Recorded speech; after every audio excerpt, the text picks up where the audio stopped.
एक इसमें त्याग का विशद वर्णन, कर्मों के होने में सांख्य सिद्धांत का कथन, तीनों गुणों के अनुसार ज्ञान, कर्म, कर्ता, बुद्धि, धृति और सुख के पृथक पृथक भेद का वर्णन, फल सहित वर्ण धर्म के विषय का वर्णन, ज्ञान निष्ठा का वर्णन, भक्ति सहित कर्मयोग का विवेचन और अंत में श्री गीता जी के महात्म्य का वर्णन है।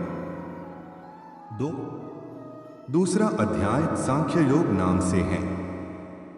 इसमें श्री कृष्ण कहते हैं कि इस असमय यह बातें करना उचित नहीं, क्योंकि अब तो सामने युद्ध थोप ही दिया गया है। अब यदि तुम नहीं लड़ोगे तो मारे जाओगे। अर्जुन हर तरह से युद्ध को छोड़कर जाने की बात कहता है। तब श्री कृष्ण कहते हैं कि अब युद्ध से विमुख होना नपुंसकता और कायरता है। युद्ध को छोड़कर जाने की बात कहता है। तब श्री कृष्ण कहते हैं कि अब युद्ध से विमुख होना नपुंसकता और कायरता है। इसी चर्चा में श्री कृष्ण अर्जुन को आत्मा की अमरता के बारे में बताते हैं और कहते हैं कि आत्मा का कभी वध नहीं किया जा सकता और तू जिनके मारे जाने का शोक करने की बात कर रहा है वह उनका शरीर है, जिसे आज नहीं तो कल मर ही जाना है। इसीलिए जय पराजय, लाभ हानि और सुख दुख को समान समझकर उसके बाद युद्ध के लिए तैयार हो जा। इसी अध्याय में श्री कृष्ण संख्य योग और स्थिर बुद्धि पुरुष के लक्षण का वर्णन करते हैं। तीसरा अध्याय कर्मयोग नाम से है। इसमें ज्ञान योग और कर्मयोग के अनुसार जीवन में अनासक्त भाव से नियत कर्म करने की श्रेष्ठता का निरूपण किया गया है। इसमें कर्मों का गंभीर विवेचन किया गया है।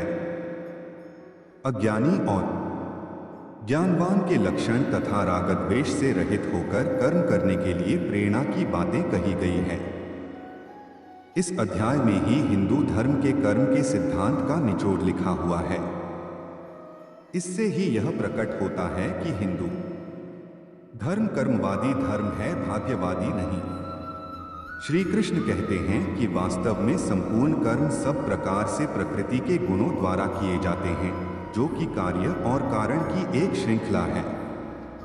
चौथा अध्याय ज्ञान कर्म संन्यास योग नाम से है। इसमें ज्ञान, कर्म और संन्यास योग का वर्णन है। सगुण भगवान का प्रभाव और कर्मयोग का विषय, योगी महात्मा पुरुषों के आचरण और उनकी महिमा, फल सहित पृथक पृथक यज्ञों का कथन और ज्ञान की महिमा का वर्णन किया गया है। पांचवा अध्याय कर्म संन्यास योग नाम से है। इसमें सांख्य योग और कर्मयोग का निर्णय, सांख्ययोगी और कर्मयोगी के लक्षण और उनकी महिमा, ज्ञान योग का विषय और भक्ति सहित ध्यान योग का वर्णन किया गया है। उपरोक्त सभी योगों के वर्णन में अध्यात्म, ईश्वर, मोक्ष, आत्मा, धर्म, नियम आदि का वर्णन है, किसी भी प्रकार के युद्ध या युद्ध करने का नहीं।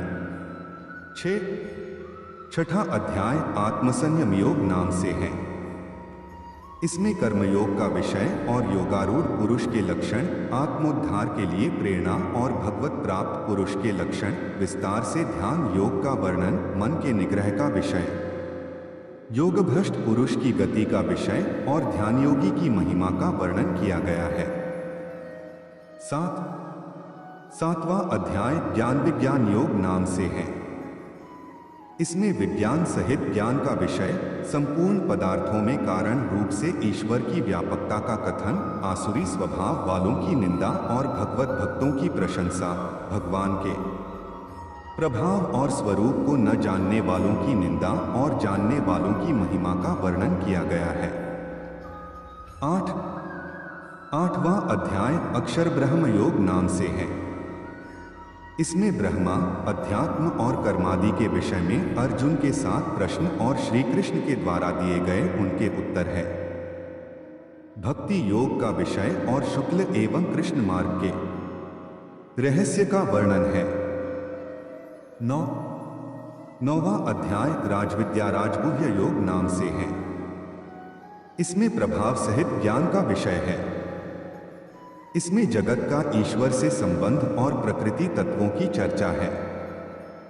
इसमें जगत की उत्पत्ति का विषय, भगवान का तिरस्कार करने वाले आसुरी प्रकृति वालों की निंदा और दैवी प्रकृति वालों के भगवत भजन का प्रकार, सर्वात्म रूप से प्रभाव सहित भगवान के स्वरूप का वर्णन, सकाम और निष्काम उपासना का फल और निष्काम भगवत भक्ति की महिमा का वर्णन है।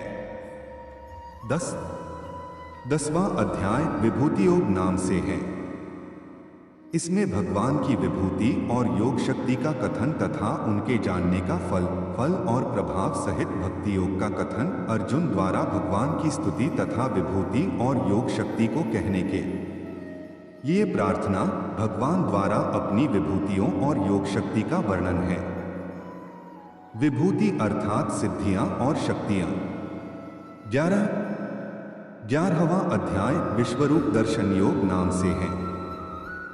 इसमें विश्वरूप के दर्शन हेतु अर्जुन की प्रार्थना, भगवान द्वारा अपने विश्वरूप का वर्णन, संजय द्वारा धृतराष्ट्र के प्रति विश्वरूप का वर्णन, अर्जुन द्वारा भगवान के विश्वरूप का देखा जाना और उनकी स्तुति करना, भगवान द्वारा अपने प्रभाव का वर्णन और अर्जुन को युद्ध के लिए उत्साहित करना, भयभीत हुए अर्जुन द्वारा भगवान की स्तुति और चतुर्भुज रूप का दर्शन कराने के लिए प्रार्थना, भगवान द्वारा अपने विश्वरूप के दर्शन की महिमा का कथन तथा चतुर्भुज और सौम्य रूप का दिखाया जाना, बिना अनन्य भक्ति के चतुर्भुज रूप के दर्शन की दुर्लभता का और फल सहित अनन्य भक्ति का वर्णन है। 12वां अध्याय भक्ति योग नाम से है। इसमें साकार और निराकार के उपासकों की उत्तमता का निर्णय और भगवत प्राप्ति के उपाय का वर्णन है और इसमें भगवत प्राप्त पुरुषों के लक्षण बताए गए हैं। 13वां अध्याय क्षेत्रज्ञ विभाग योग नाम से है।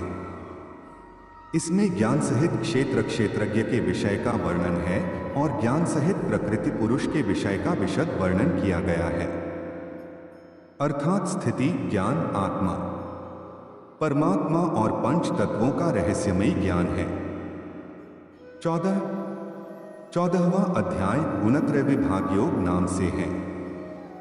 इसमें ज्ञान की महिमा और प्रकृति पुरुष से जगत की उत्पत्ति का वर्णन है। सत, रज, तम तीनों गुणों का विषय का विशद विवेचन है। इसके अलावा भगवत प्राप्ति का उपाय और गुणातीत पुरुष के लक्षण बताए गए हैं। 15वां अध्याय पुरुषोत्तम योग नाम से है। इसमें संसार को उल्टे वृक्ष की तरह बताकर भगवत प्राप्ति के उपाय बताए गए हैं। इसमें जीवात्मा के विषय का विशद विवेचन और प्रभाव सहित परमेश्वर के स्वरूप का वर्णन किया गया है और इसमें अक्षर पुरुषोत्तम के विषय के भी विशद वर्णन है। 16वां अध्याय दैवासुर संपद विभाग योग नाम से है। इसमें फल सहित दैवी और आसुरी व्यक्ति और संपदा का कथन किया गया है।